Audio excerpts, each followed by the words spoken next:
खबर दोपहर का वक्त है। ये नमस्कार, मैं रविंद्र सिंह आपके साथ। देश में H3N2 वायरस का कहर लगातार जारी है। H3N2 वायरस से देश में चौथी मौत हो चुकी है। महाराष्ट्र में 23 साल के युवक की मौत की जानकारी इस वक्त मिल रही है।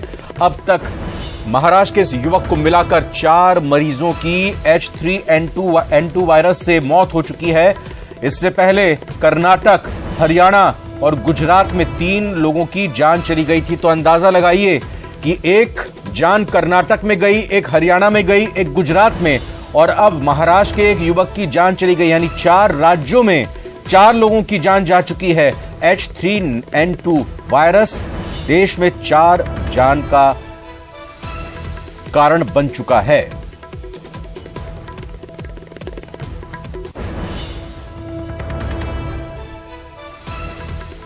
नगर शहर में दिनांक 13/3/2023 को एक रुग्ण की मृत्यु हो गई है। उसका कारण इन्फ्लुएंजा ए, H3N2 और कोविड-19 ऐसा सामने आया है। उसके तहत शहर के सभी रुग्णालय, हॉस्पिटल्स और सभी वैद्यकीय व्यवसाय इनकी मीटिंग ली जा रही है। और वहीं प्रदेश की राजधानी जयपुर में भी H3N2 के मामले बढ़ते जा रहे हैं। अस्पतालों की ओपीडी में बड़ी संख्या में मरीज पहुंच रहे हैं। मरीजों को सर्दी, जुकाम, बुखार, खांसी की शिकायत है। फिलहाल सिर्फ SMS मेडिकल कॉलेज में सैंपलिंग हो रही है।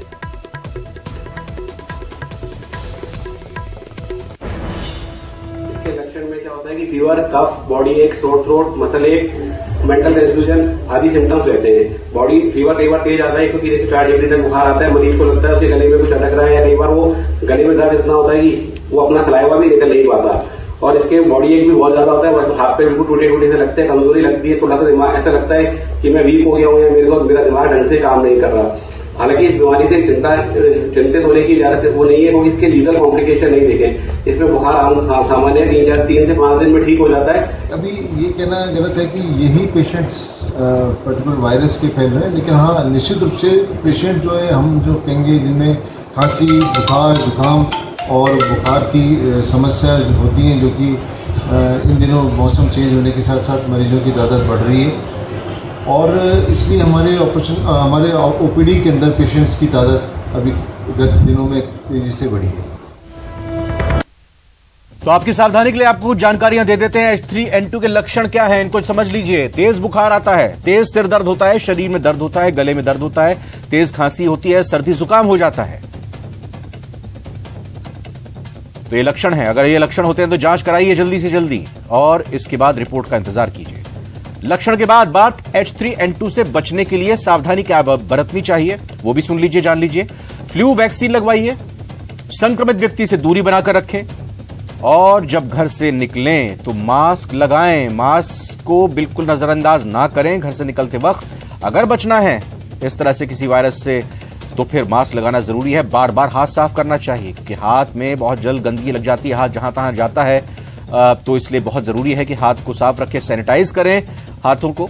सोशल डिस्टेंसिंग का पालन करें, क्योंकि एक दूसरे के संपर्क में अगर आएंगे, ज्यादा भीड़ भाड़ वाले इलाके में अगर जाएंगे, तो फिर एक दूसरे से ये वायरस फैल सकता है। बचाव के उपाय बताते हैं आपको H3N2 से क्या है। ज्यादा से ज्यादा आराम करना चाहिए, लगातार हाइड्रेटेड रहना हो। यानी हाइड्रेटेड का मतलब हुआ कि आप कुछ ना कुछ पेय पदार्थ, पानी, जूस या इसी तरह से आप ले सकते हैं, और साथ ही साथ ड्राई ना रहें, क्योंकि गर्मी का भी वक्त आ रहा है, और ड्राई रहने से जल्दी से आक्रमण कर देता है वायरस। हेल्दी डाइट लें, तरल पदार्थ ज्यादा लें, ह्यूमिडिफायर इस्तेमाल करें, ओवर द काउंटर मेडिसिन ले सकते हैं। यानी आप किसी स्पेशलिस्ट से, किसी चिकित्सक से परामर्श करने के बाद अपने लिए दवाई भी ले सकते हैं।